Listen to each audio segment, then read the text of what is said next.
Này người yêu ơi, hãy nói con đường em sẽ qua và anh sẽ chờ và anh sẽ đợi, dù cho gió mưa giăng kín khiến em không tìm được thấy đường anh, và để anh lạc trong đêm tối tăm.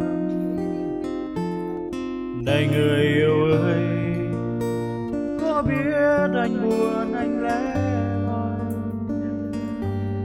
đường đi quá nhiều rồi mà sao vẫn mịt mờ,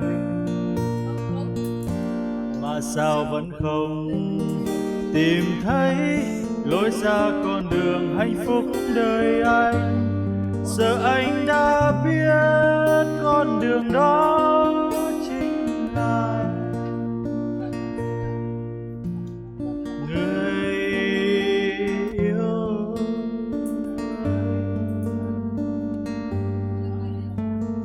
Xin em đừng đi quá vội, chờ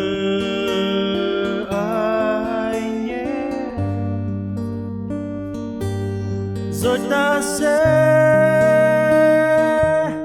cùng sánh đôi.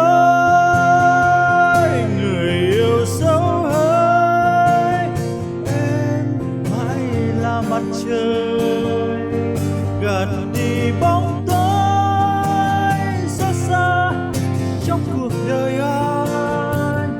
Người yêu dấu hỡi, dấu cho muôn ngàn sao anh mãi đời, vì anh biết rằng con đường hạnh phúc là em. Người yêu ơi, xin em đừng đi quá vội, chờ anh nhé,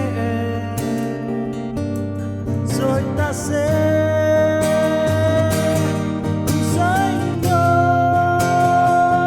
Người yêu dấu hỡi, em mãi là mặt trời gạt đi bóng tối xót xa trong cuộc đời anh. Người yêu dấu hỡi, dấu cho muôn ngàn dấu anh mãi đời, vì anh biết rằng con đường hạnh phúc là em. Vì anh biết rằng con đường hạnh phúc